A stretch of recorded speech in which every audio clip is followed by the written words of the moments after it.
Delarite, my MVVs, welcome.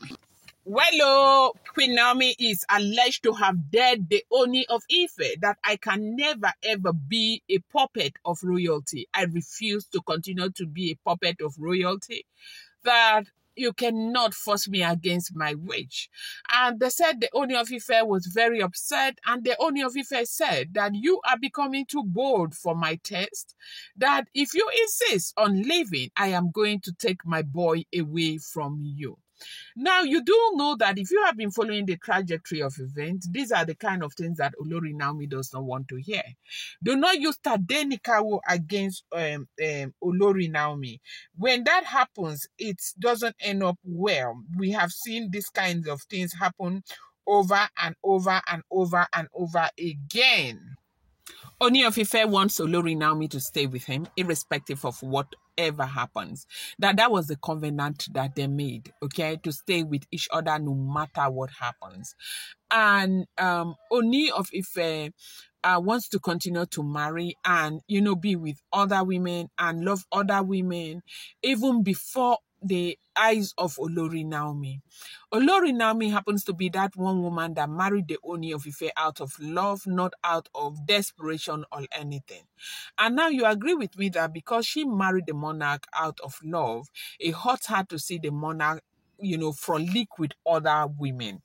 And when it comes to matters of the heart, it can be really, really painful to see a man that you love, put you through these kinds of situation, because Naomi has actually been through a lot. Naomi is going through a lot, even as we speak right now. The Ooni of Ife, of course, he is king. He has the right to be with as many wives as possible. He has the right to marry as many women as possible. But then again, I do feel like the Ooni of Ife should understand the plight of Olori Naomi. A lot of people say that one of the major reasons why the marriage packed up was because Naomi was too childish and Naomi is too jealous. Some people are very jealous people, even though Naomi herself has said that it was not because of side attraction that made her to leave the palace. But everybody knows that, it was that was the major reason why she couldn't stay with the Ooni of Ife. Up until now, it's been back and forth, where Ooni of Ife is fighting to keep Naomi and Naomi is fighting to go away. At this point, with everything that has happened to Olori Naomi, people have said Ooni of Ife should just allow the lady go away so she can go and find her life elsewhere, but Ooni of Ife will not agree. Now, for people who think they know these people very well and they are very close to them, they said that they took some kind of oath before the secretary of Odua in the sacred forest of Odua. And they said that oath is a very strong and powerful one that stays there forever.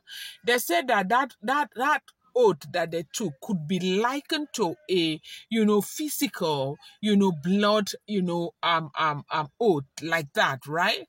And so they said that was the oath that was taken in that forest. So basically, a lot of people are saying that Ooni and Naomi, they are trapped together. That Naomi trying to leave all the time is going to always be counterproductive because Ooni is not going to let Naomi go. That because of the oath that he made in that sacred forest of Udua, should he let Naomi go, that something bad might happen, that Kabiyesi self, God forbid, his enemy might buy if that happens. And that is why no matter what happens, he will never, ever allow Olori Naomi to go. And, this kind of situation is very, very worrisome. I feel really bad that a woman like Naomi, a very young girl like Naomi, will have to go through this kind of a thing. Right now, she's just moving in circles. She's not going forward. She's not coming backward. And Naomi is 31 years old. She is a young woman that deserves to have, like, she's at the peak of her life where everything should be going on well for her. A lot of people are saying that no matter what they need to do it so that Olori Naomi will go.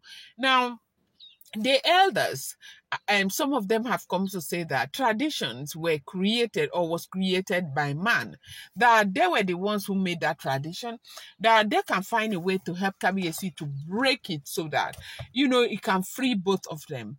Now, Because at the end of the day, it looks like it's only Olori Naomi that is suffering. Naomi is the only woman that is suffering.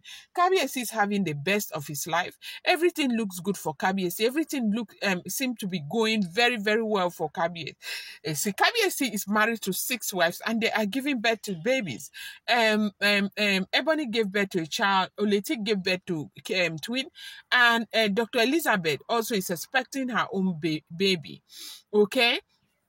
And so now Oni's life is moving forward. It's Nami's life that is still moving in circles.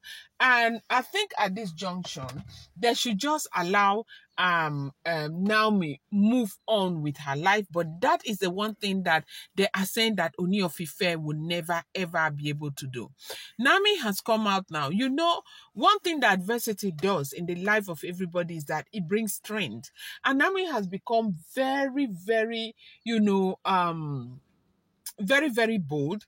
And they said recently, she even said to the Ooni of Ife that she refused to be a puppet of royalty, that she is not going to do that anymore. She wants to move, that no matter what Ooni of Ife says to her, what she is interested in is to live her life, is to live the monarch, is to move on with her life, that is exactly what she is interested in. And they said the Ooni of Ife made mention to her that she is becoming too bold for his liking, that if Nami insists that she's going to leave, that he is going to take Tadenikawo from Olori Naomi. You do know that Tadenikawo is his son and he is king.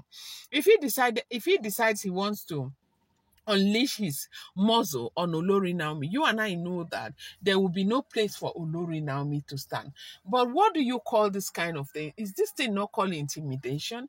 If this information that we are getting is true, is this not called intimidation? I don't think this is good. So right now, the thing is that between Oni of Ife and Olori Naomi, Naomi needs to stay with the Oni of Ife. Whether she likes it or not, she needs to move in. And where it is painful right now is that Ooni of Ife is not saying, let me send these women away or send anybody away for you to come in.